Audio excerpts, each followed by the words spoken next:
4. Maybe taller than you are. My name's Matthew Larcome and welcome to an interview with a brand new online mini-series hosted by me to help inspire you to start or grow a business. Over the next couple of weeks I'm going to be joined by a series of guests including Mark Harmon that are going to help take your business to the next level.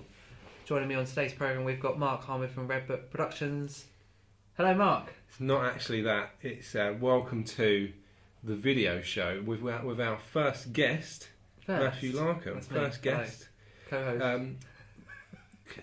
Yeah, you can keep saying that, but it's not going to work. You are not Okay. co-host. This is the your last time. This is your show. Guest. I'm a guest. Matthew Larcome. Memo events. I'm a guest. B2B expos. Anything else? You wrote a book? I wrote a book. Started with £1. We might talk about that. Yeah, let's talk about the book. Yeah, Should we talk about the book first of all? Yeah. So why should people buy this business book, apart from the fact that there are some really good illustrations in there that were Who produced? did those illustrations? Was it Red Book Productions did those? They did. Yeah. 159 is my favourite. Take a look. That's the end. The Don't good one. spoil it all for everyone. Basically, I wrote the book because a lot of business owners struggle with running their companies, and we all face failures and have to overcome obstacles. And I wrote this book so that people can learn my startup story. Would you say it's a good idea for other business owners to write books as well? Because it seems more and more, like all the time now, people are writing books. So, would you say that other people should do it as well? Yeah, I've always said that people need to have a book because if you've got a book, it becomes an asset. Yeah. And actually, I was listening to a Brad Burton video the other day, who's on about assets as well, and because when people come and approach me to be a speaker at my event, and we look at a variety of things. It's not just about their subject, for instance. So if somebody says that they've also got a book and it's about a particular subject, we know that they're sort of an expert in their field because they know what they're talking about. They've produced a product, they're giving it away, they're selling it, and people can find out a bit more about their information. And actually, having a book, you can become an expert. And then once you become an expert, you look like a bigger business. Yeah. It's kind of like with the stands at the expos that you run as well. It's like you see a company that does what you do, but they've got a stand. It's like you assume they're pretty big. They're worth talking to. Yeah, one of the best things about having a stand is that it can, at a business show, can help make your business seem bigger. And if you're trying to win new contracts and work with bigger companies, and perhaps you're just a one-man band or a small business, and you want to be working with these larger organisations, if you've got a stand at a business show, then it makes your business seem bigger. And they can trust you. They respect that you've got a stand. You're aligned with all the other businesses that have got stands. So if you're next to, say, a car dealership that's well known locally, you're seen in the same league as that business, and it helps align your business to a higher league, especially if that's what you're trying to achieve. So, in the book as well, what I'm interested in is you're still. How old are you? 23. 23. It seems really young to have a book, but there must be quite a lot. It does in there, make me I guess. cringe, you know. Yeah. Like Does I've it? written a book, Like a lot of people do ask, why have you written a book? Yeah. What's it all about? Yeah. And the main reason I wrote the book is because, like I said at the beginning, running a business isn't easy. And a lot of people, I think, have assumed that my life has been easy. Perhaps I've been handed loads of money from my parents, and it's just been a dull walk in the park. Yeah, I think a lot of people that don't run their own businesses think that when you run your own business, it's easy. You can work when you want. Yeah. It's not like that at all. It's you work all the time. Yeah. Because if somebody say somebody's an accountant within a big company, or they're in the accounts department. That's their job. That's their main role. If they're in marketing, they do the marketing. If somebody's in sales, they do the sales. They go home at 5 o'clock. But business owners like us, we are the admin team, we're the finance team, we're the marketing team, we're the sales team. We've got to do the following up. We've got to do the networking. We've got to do absolutely everything. So we do spend a lot more time, and it really isn't easy sometimes. And there have been days in my life where it's been so tough that you have those days thinking, "Is it worth it? Why am I doing this?" And this book. It goes through the things that I've learned, the biggest lessons in business that I've learned, and it's also about, I've actually, before I set up Memo Events and B2B Expos, I had 2 or 3 other companies that failed, and I'm quite open about that in the book, and I want people to know that actually, sometimes we have to do things, and it doesn't always go away, and we fail, but actually failing is the biggest lessons in life. Another thing with sort of entrepreneurs, like when I sort of first met you and when I first started talking to you, it became very clear very early on that you were you've always been doing this kind of thing and you were always going to run your own business. Do you think, this is a really sort of old question, isn't it? But is entrepreneurship, is that can you learn that, or are you sort of born with it? I think you can learn how to run a business. Yeah. And how to be organised and the stuff that you need to do to run a business, but you can't learn how to be entrepreneurial because you have to be born with that.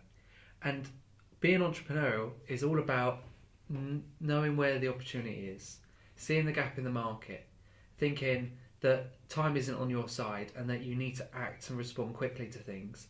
Because a lot of business owners, they think, okay, I'm gonna do my newsletter. I haven't got time to it at the moment. I'll do it next month, and then next month comes, and they say, I'll push it and do it 6 months. And we've all got these deadlines, and they keep pushing them back. Yeah.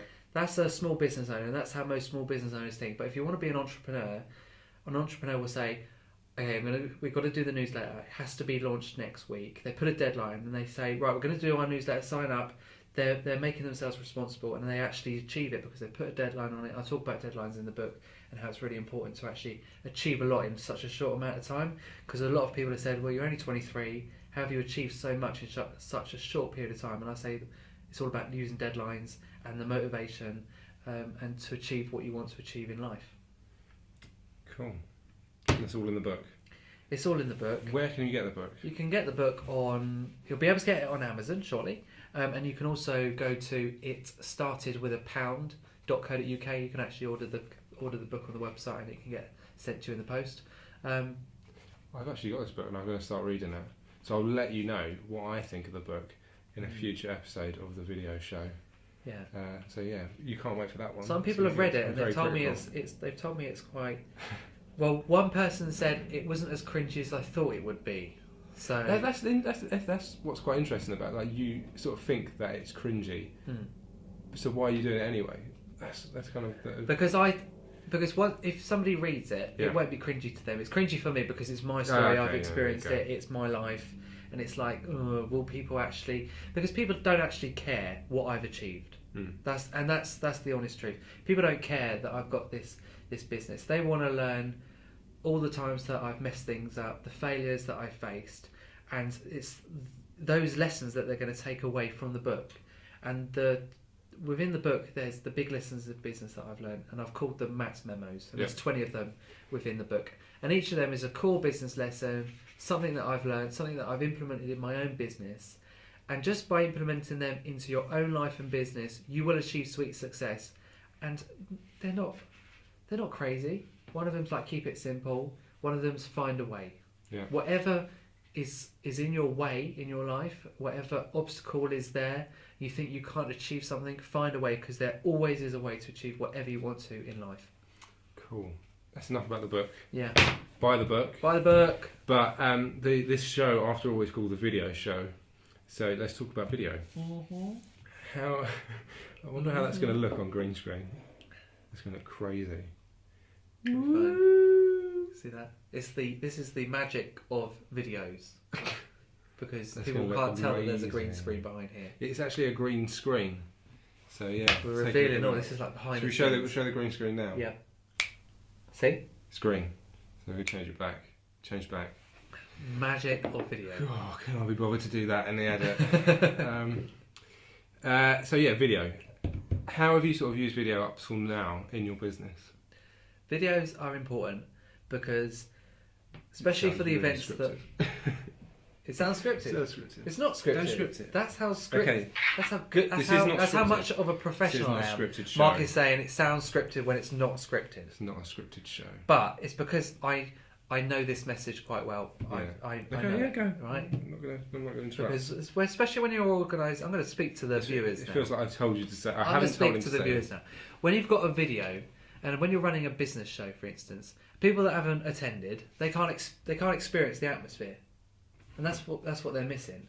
When people come to my events, they're like, "Oh, there was such an atmosphere. There was a buzz in the room. It was great. It felt like people were doing business." But if you've got a video, it captures that whole event, and people can see it. They can feel it. They can feel the energy. And if you're running an event and you're trying to work out how you can get video involved with that, that's why it's really good, because then after, people can still experience it. It's all about the experience. Yeah. Have you used it in sort of getting people along to the next? Yeah, because people can see it, people can view it, people can experience it. Like, I'm missing out. Yeah, because they can see that there's loads of people there. They can see what people have done on their stands, and they can see within 2-3 minutes exactly what the show means, exactly what it's all about, and whether they want to come or not. And another way that I think people are using video recently that they haven't really in the last few years, probably because of technology advancing so much, is like doing little videos on their phones just to communicate with the people that are following them. And you did it as soon as you got here. I went out of the room to get you this cool, refreshing glass of water. Thank you for that. You're welcome. And it's not even from a tap, is it? It's not from a tap. It's spring water, but the best. It's bottled. Co-op. Other shops are available. Although Co-op might advertise on this show now that I've mentioned them. Sponsored by Co-op.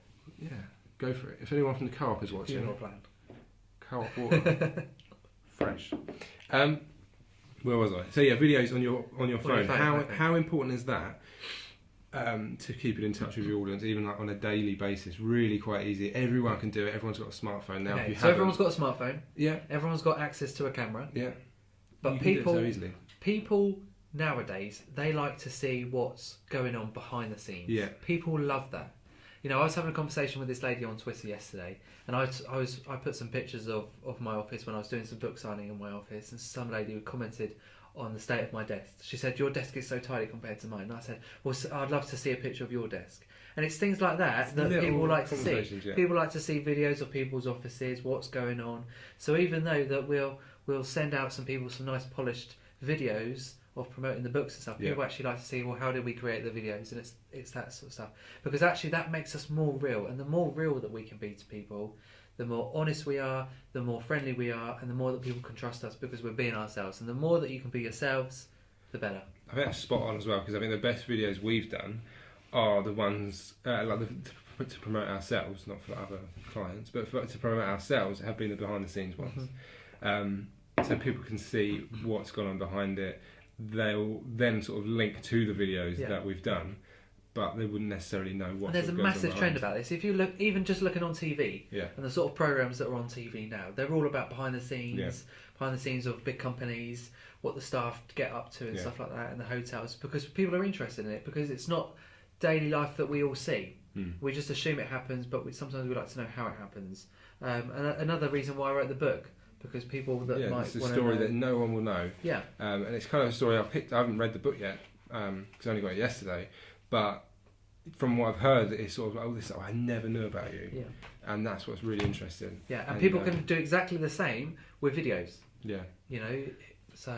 Just really quite simple. Picking up your phone, recording a video, 30 seconds long, just explaining what you're doing, and then posting it on Facebook, Twitter, Instagram, just showing it. Yeah. And people comment on it, and people feedback on that, and the more content that you produce, the better it becomes, because you get better practice at it. And also, the more content that you produce, people then see you as an expert, they follow you more. If you only share stuff, once or twice a month and that's it, then people will lose interest. You want to be seen as an expert. You want people to actually look at your videos and take interest in them. Cool. What we would like to do now, because this is a video show, we need a theme tune. Yeah. Sort that out. People could comment on. If anyone's a musician watching and they want to provide a theme tune, send it to office@redbookproductions.co.uk, and I'll seriously consider it as a theme tune.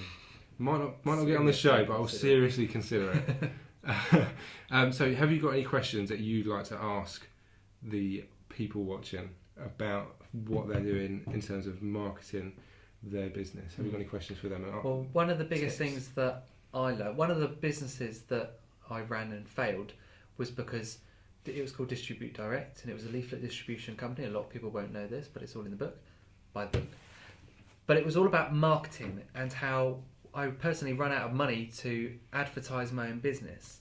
And if you run out of money, you're not doing any marketing or networking, and people don't know who you are. People don't even know that you're around. Or perhaps that you've done so much marketing and networking, and then you go off the scene for a while. People will start to think, do they still exist? Have they closed down their business? And if they then go on your social media and see that you're not that active, they might think maybe they have gone out of business.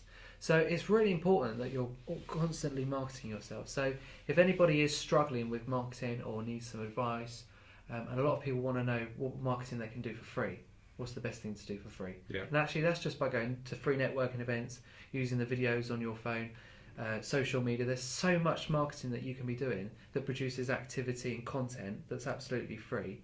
And then once you've got the ball rolling, then that's when you need to consult with some experts, get some proper videos done, for instance. Yeah, just get started. Something to get started. Get it moving. And to grow your business, to get that momentum going. Yeah. Go along to the expos, go and meet people there, just get noticed, be as visible as you can on the budget that you've got. Yeah. And then you'll grow into it and be able to spend more and more as you go. That's a really good point. Yeah. Cool. So yeah, thank you for coming on to the video show. Remember to keep asking us questions for the video show. We will answer them in future videos. Use the hashtag video show. And don't forget to subscribe. I'm going to put the link over your face. Subscribe. Subscribe.